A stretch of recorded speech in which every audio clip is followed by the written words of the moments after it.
Okay, brilliant. So, a session all on physical literacy. I appreciate that those two words to most people might not mean anything, which is fine, and that's a perfect starting point. They might mean something, or they might have meant something a while ago.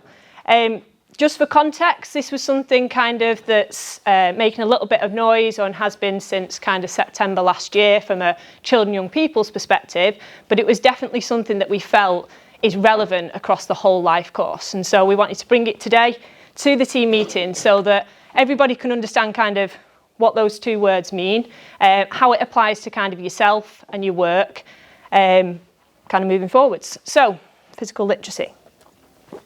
So in terms of kind of aims of the session, before I come on to quite formally what those are, I just kind of want to set the conditions for the session today.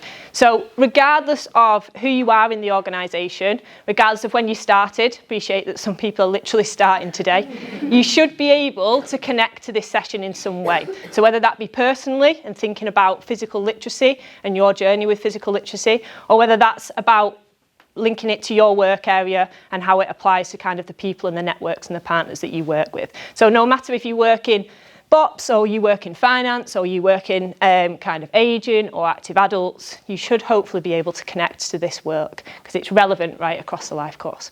So in terms of the formal aims of the session then, so hopefully by the end of the session, when that phrase comes up again, physical literacy, you'll know what we're talking about and what we mean. Hopefully you'll understand why it matters. So why it doesn't just matter to us as a children and young people team, why it matters to you, why it matters to us as an organisation, and why it matters to the system in terms of understanding what that means. And hopefully why it's important. So not why it just matters, but why it's important in terms of kind of the work that we're doing across the system and nationally. So before we get started, appreciate there that I've used kind of that language around physical literacy, and some of you will start to be thinking about things, some of you will go, still no idea what she's talking about, which is absolutely fine. So we're just going to kind of get a little bit of a starting point. So we're going to start with a Mentimeter. We've used this before, so scan the code or go to menti.com and use the code at the bottom. And you're just going to put any words, thoughts, images that come to mind when you hear the term physical literacy. I'm going to give you about 5 minutes to do that. You can discuss that with the person next to you if you want to, or you can do that on your own personally. Thank you, it's really good. Hopefully that discussion was about physical literacy. If it wasn't, then yeah, you can carry on after. So, thank you for taking part. Now I'm going to jump to kind of the results of that in a second. But I think it'll be really interesting, and we had some comments, you're going to get a real mix there. And that's exactly what we want, because we know that this is kind of the case when that term pops up, and we know that that means something to somebody, it might not mean anything. So that's absolutely fine. So just before I get into kind of the nitty-gritty of kind of what physical literacy is in terms of kind of an official kind of statement and an official kind of consensus, we know at Greater Manchester Movement that language matters, and I appreciate that term physical literacy might not be something that you relate to or that you can think about in terms of kind of from a personal perspective or within your work. So if it helps, I've just kind of posed kind of two questions up there. So we know that moving matters to us at Greater Manchester Moving. We know that it matters to our partners, and we know that they want it to matter to the people that we're trying to engage. But do we know why it matters? Do we know why it matters to us? Do we know why or what made it matter? So what made it matter to you? What made moving matter to you? Why does that kind of relate to you? Why does it matter for our partners? Why does it matter for the people that we're trying to get active and moving in Greater Manchester? So if kind of physical literacy, as those two words, don't kind of relate to you, it's all about kind of the why. Why does it matter? How does it make you feel? How does it allow you to connect to physical activity and to movement, if that helps a little bit. So, in terms of physical literacy then, and in terms of kind of the official kind of now consensus statement that has kind of been released to add a little bit of kind of a consensus really around what this means. I'm going to flick to the Menti in a second. In fact, I'm going to do that now. So we've got a real array there of kind of words, things that kind of really relate and will relate to this kind of new consensus statement, which is brilliant. we've got kind of some of the older words that maybe are associated with physical literacy. Again, they're not wrong, they're still kind of a part of that, but there may be now kind of language that is kind of been made a little bit broader in terms of the thinking around physical literacy. But things like kind of motor skills, physical competence, physical ability, understanding why those words come in there, because you've got that word physical in there. Obviously movement, absolutely. Positive experiences, really good to see that. Well-being, physical knowledge. So again, knowledge is something that was probably more kind of to do with previous kind of connotations of what that kind of statement means, but still relevant, but not kind of the whole kind of definition.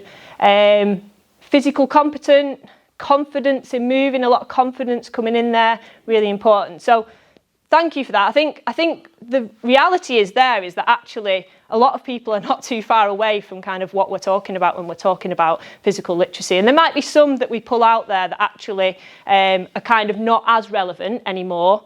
And we kind of go into that broader understanding. So, okay.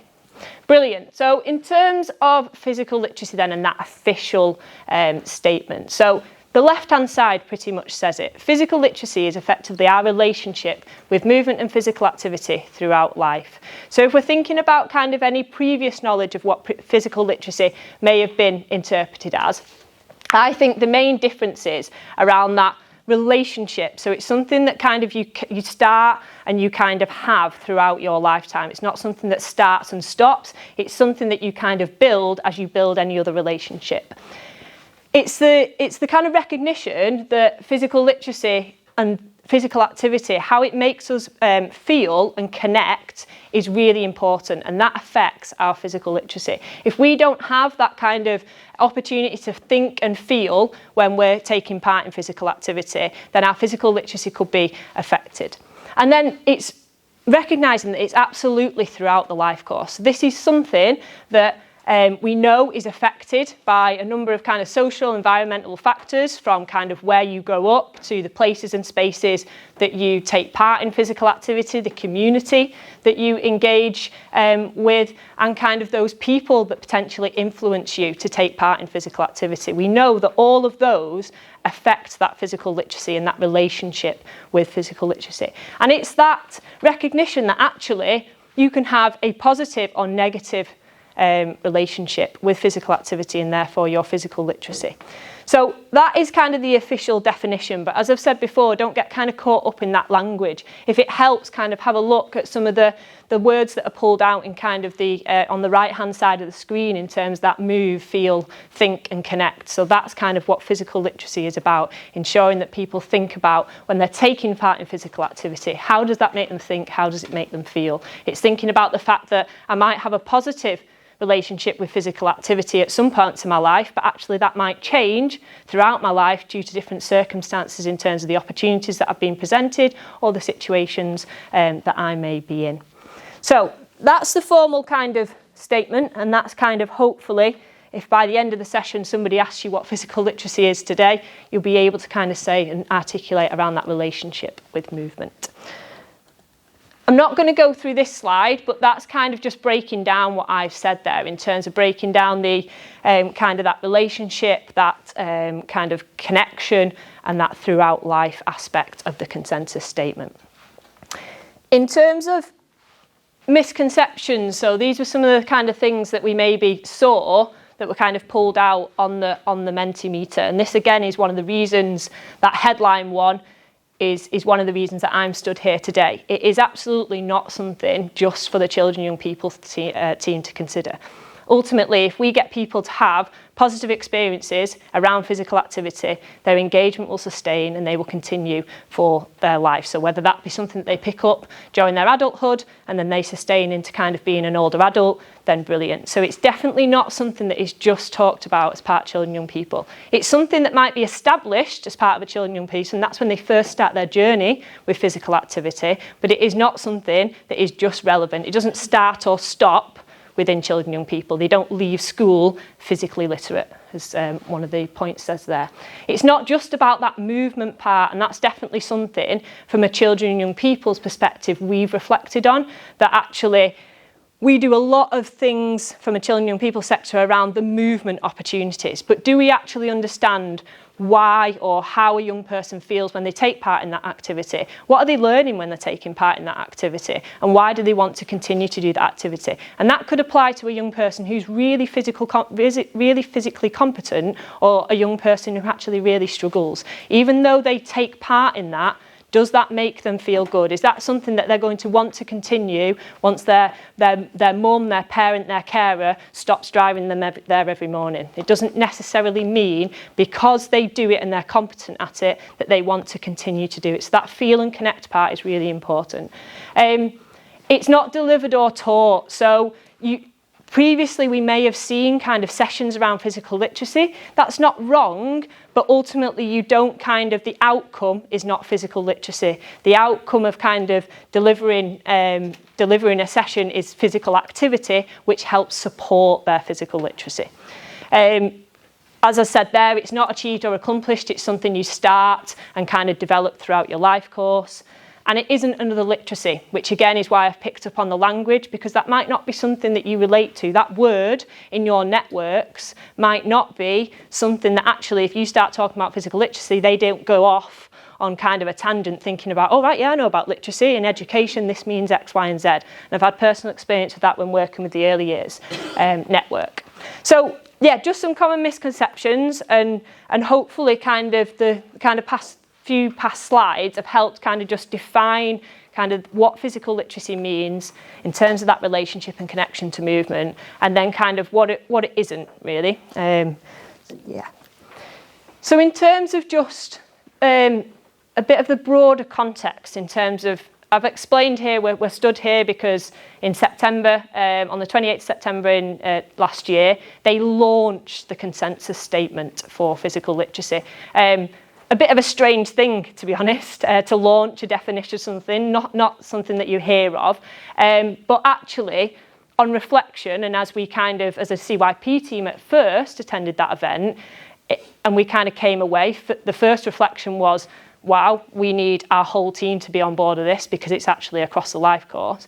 But actually it does offer a really kind of key moment in time. We're now kind of talking about physical literacy, and ultimately we're talking about positive experiences of people in physical activity. And if we can get those across the life course, and we can have that, then hopefully we're going to kind of increase physical activity levels, because we're going to continue to keep people engaged in physical activity because we understand their relationship a little bit more with physical activity and movement. So as I've kind of just pulled out some of the key things there that I think that launch allowed us to do. It allowed us to kind of have a key moment in time, embrace it systematically, so take it across the life course. Think about, if you're working with a partner who's working with adults in an area, how are they asking those people, what's their relationship with physical activity? How have you come to this session today? Have you done something like this before? What does your journey look like? We want to drive positive experiences, and we want it to be across the life course, not just part of the children and young people conversation. And ultimately, we want to ensure that we kind of give people a healthy, happy life, and hopefully people understanding other people's physical literacy will help to do that.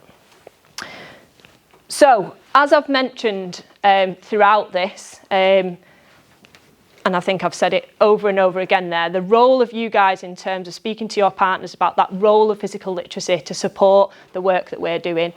We know that physical activity is the action that comes out of. So if we kind of understand people's physical literacy, then that's what we want to see, people being more physically active, people moving more. As we've said throughout the presentation, that physical literacy is that think, feel and move. And we know that they're connected. So physical literacy and physical activity are internet connected. Physical literacy absolutely shapes our relationship with physical activity, and physical activity develops physical literacy. So that's kind of the technical kind of terminology on why I feel that kind of is important within our work and the so what.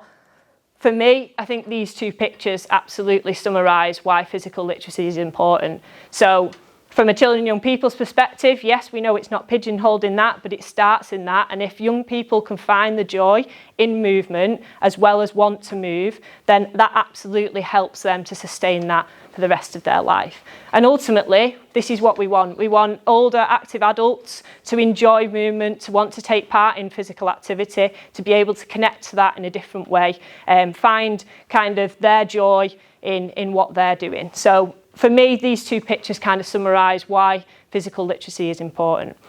In a second, you're going to have a think about your physical literacy journey. But before I kind of pass on to that, I'm going to pass over to Hayley. We're going to have a small interlude for the sake of the camera, because I need to swap this mic over.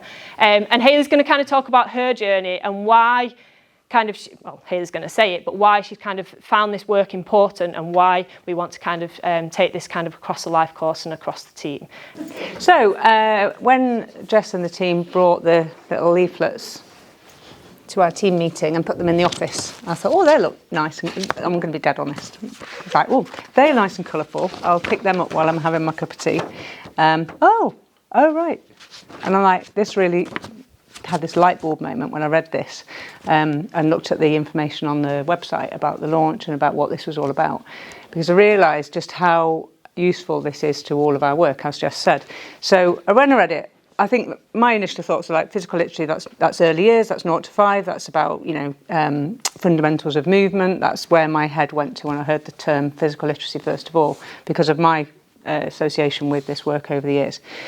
And then I read this and I went, oh no, hang on a minute. This is about culture change. This is so aligned to what we're doing here. This is going to be a really important thing for us all to understand and for us all to use in our thinking and how we think about our work.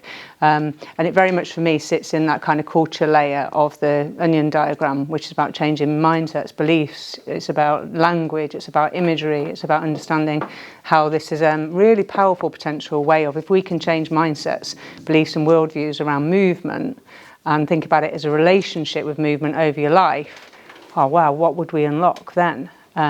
If we're on that journey from helping people to understand that you're not inactive or active, you have a relationship with movement over your life. And my personal reflection is that my relationship with movement over the whole of my life has continued to change. So where I get meaning, value and enjoyment from movement changes all the time.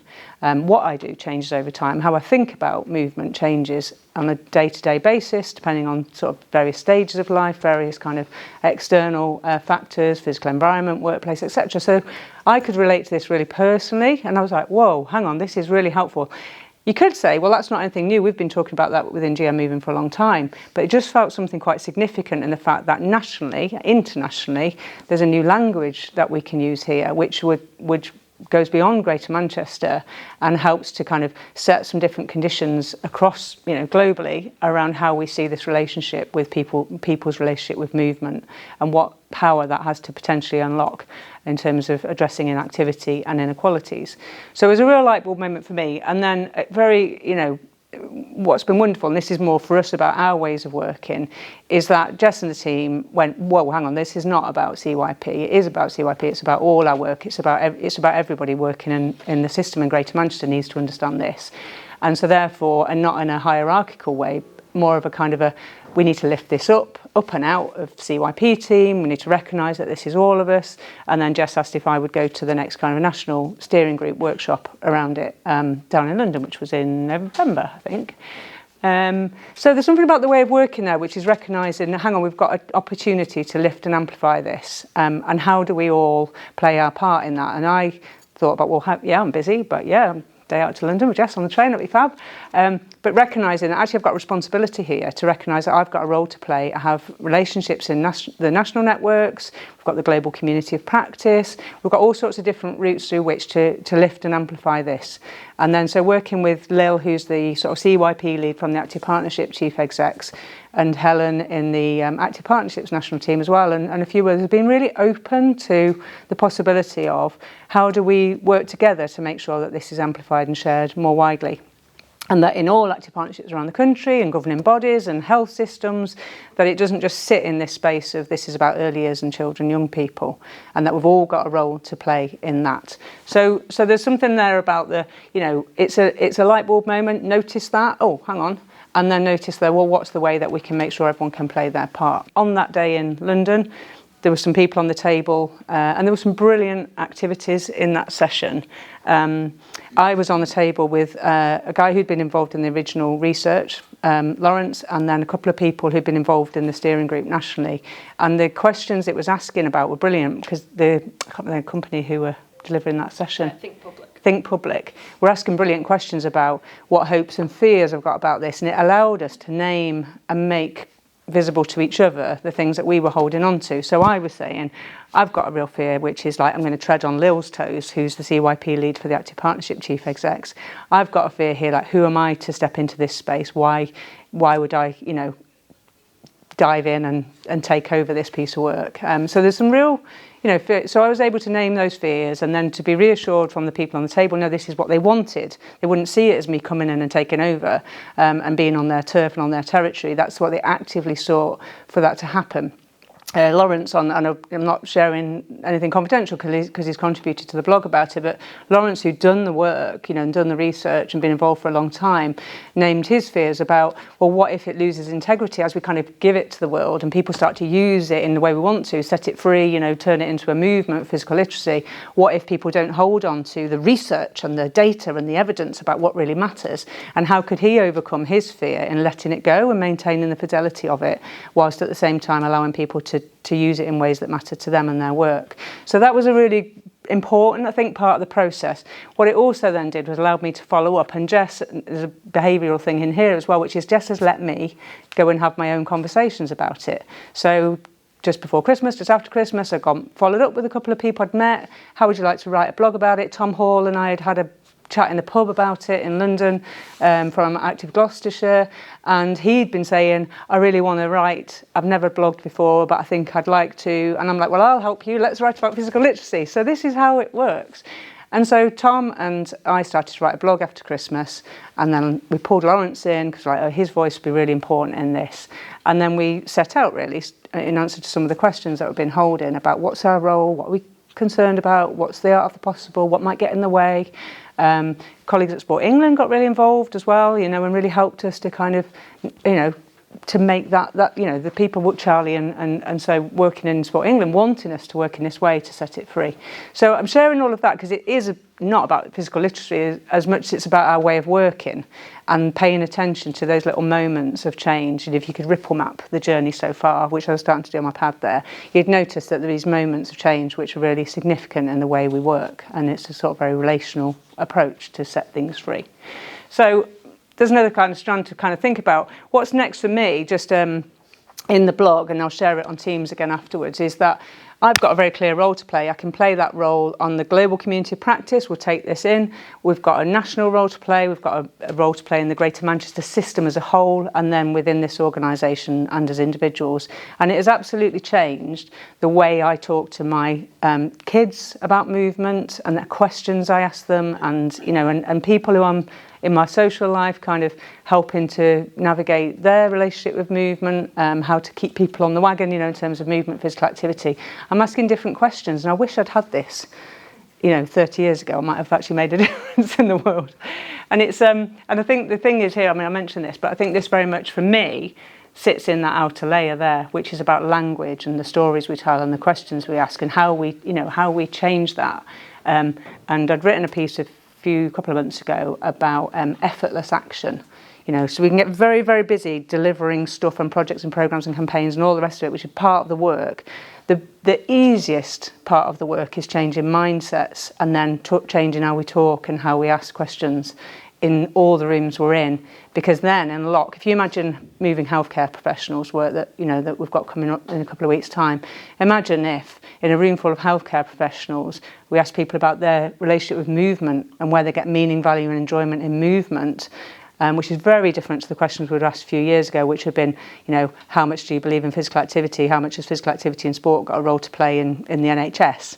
Can you imagine? It unlocks something very, very different, and it feels less judgmental. and it's less in or out, inactive, active. It's more about how does our relationship change over our lives, and that's okay and it's normal for that to, periodically change. So I think it's got massive potential. My ask for you all is to engage in this session fully and think about your role and how you, just change the words you use, even if that's one thing, and we'll get onto some intention setting towards the end. Yeah. All right? Okay, cool. So we're going to dive in now, thinking about your kind of journey with physical literacy. So on your table, there's some paper and there's some pens. Ignore the cash that I put on the table. I didn't put that on to pay you to listen today. We're going to come on to that in a second. So there's some paper and some pens. And what we're going to do, reminding ourselves in terms of physical literacy, is that relationship with movement and physical activity through life. You're going to start to kind of plot your engagement with physical activity. So you can choose your age that it starts. Obviously, most of you won't remember necessarily being a baby. So remember that first point, maybe, of engaging with physical activity. And then kind of how that changes. And it's as simple as that. There is hopefully somebody on your table that has either done this activity before or is kind of aware of how this activity works. This isn't kind of a judgmental. This is all very personal to you. Feel free to kind of discuss on your table. And be careful, like, this never happened to me. I had a very responsive and my friends don't and I just kind of want to throw a bit of a question in there now. So some people have quite easily gone, kind of my line is quite kind of straightforward. I've had this relationship with physical activity. It's never really dropped off. There's not been any kind of major points in my life where I feel that my kind of activity has changed. I've kind of done the same thing since I was 3 years old to when I'm 40.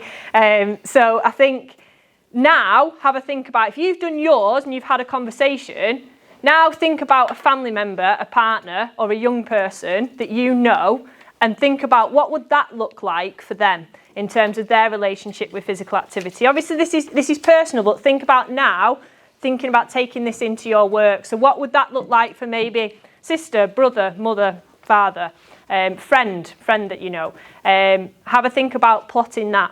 Or if you still want to kind of have a discussion of your own, continue on that one. I'm going to give a couple of more minutes just on that now to think about how your relationship differs to somebody else. Okay, guys, firstly, just a big thank you for engaging in that activity. I think kind of just walking around, the conversations that happen are really interesting, especially when you got to kind of think now about somebody else within kind of your kind of close kind of family or friend circle, or kind of your children, and how that journey might look for them. And that's kind of the thinking now that we kind of want to go into. And had conversations with individuals moving around, thinking about kind of why was it? So why was that you kind of dipped then? What was it that kind of stopped you kind of engaging or stopped that relationship with physical activity, and what helped it to kind of then get back underway? So this next activity is more thinking now about those enablers. So on your table there is a bag of 5p pieces.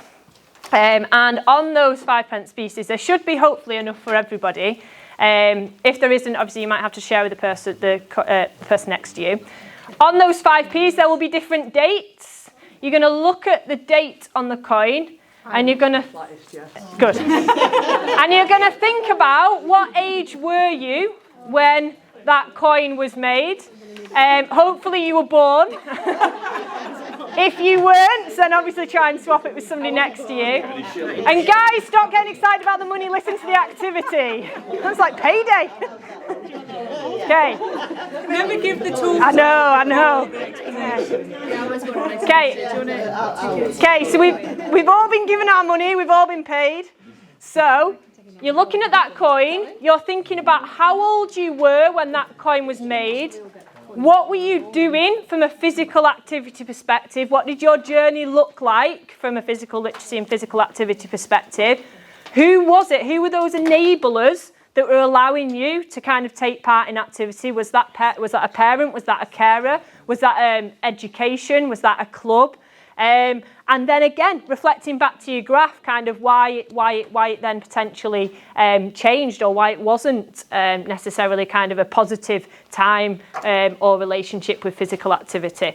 There should be, hopefully, a spread of dates somewhere across the table. So if there is a date that obviously doesn't link to you in terms of you were 0 or you were yes, whatever age, and then obviously just use a different coin on the table to have that conversation. So yeah, same conversation, but now, different conversation, but using those coins now to think about what enabled you, what age were you, what was your relationship with physical activity at that point in time? What if you're so old you can't read the date? I can't help with that.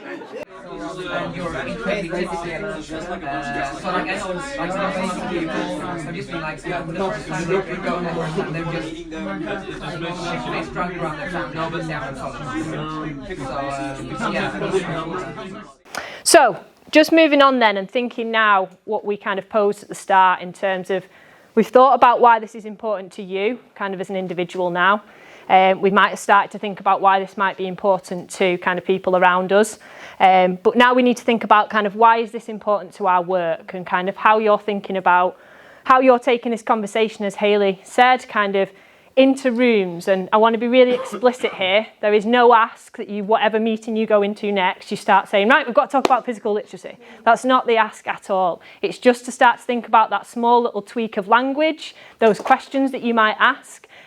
Just doing an activity like this doesn't need to be as kind of grand in terms of kind of using the coins, just asking some questions to promote people to think about their journey and why their journey with physical activity and kind of when it's been positive, when it's not been so good, and kind of the changes in engagement and why that's happened. So in terms of for us as a CYP team, I touched on it before, but effectively this is now getting us to think about with amongst our networks how we're talking about kind of physical activity and movement and physical literacy with the partners that we're working with. Now, I would probably say from a CYP team perspective, we've probably got a lot of old language to potentially kind of come up against in terms of physical literacy is not something that is kind of new. It's not a new phrase.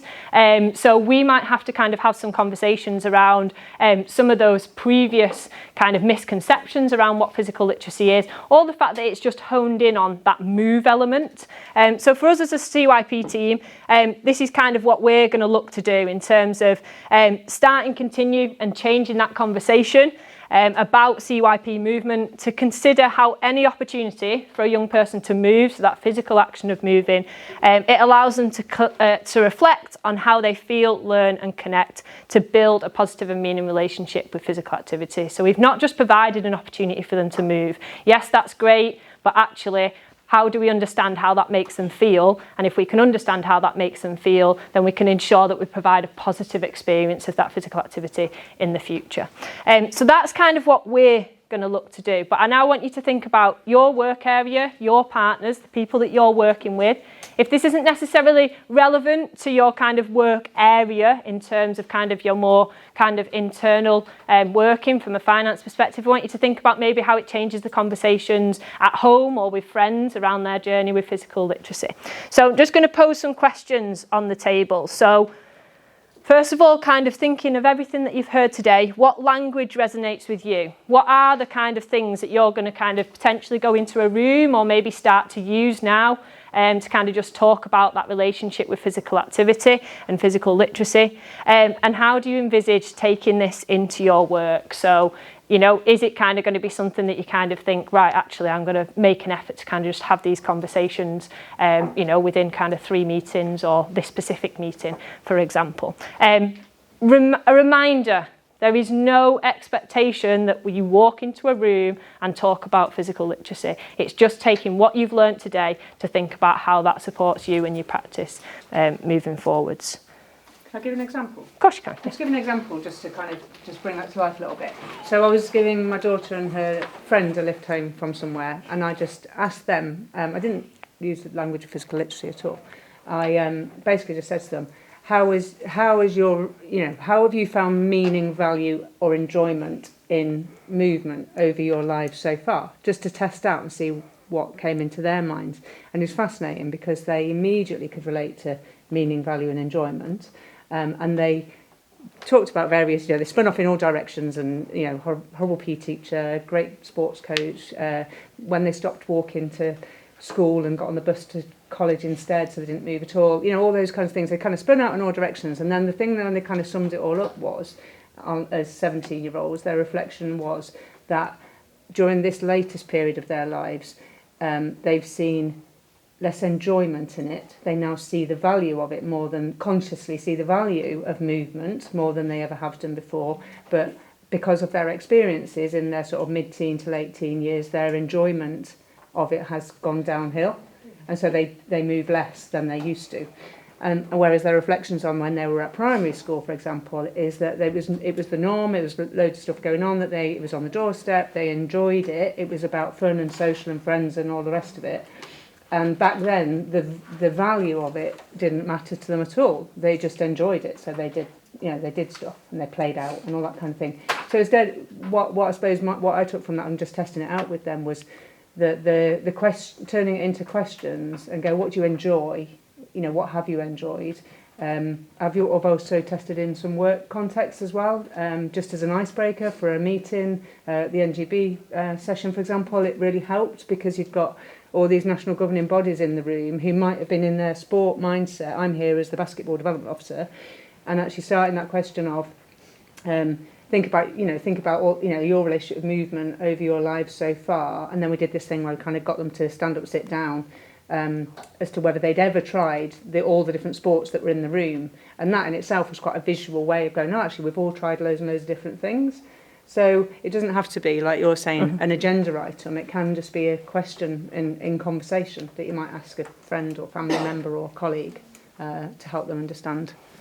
Thank you for kind of your engagement in that again. I think it's really interesting. I think I'm going to attempt to kind of show now the difference in language and the way that language has shifted from the start of the session to the end of the session. So if we just head back and look at kind of the words that we were looking at originally.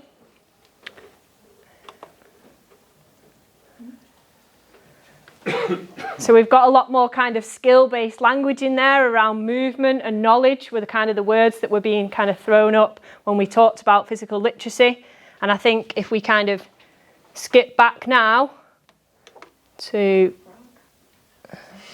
this one now, it's really nice to see kind of that relationship and enjoyment being pulled out in terms of the things that we're now associating with physical literacy. So hopefully that has given and it's helped meet our aims of the session in terms of understanding what physical literacy is. Hopefully you can kind of take this kind of personally into kind of your work and kind of your kind of family life as well. And please do kind of keep talking about physical literacy moving forwards. Thank you very much.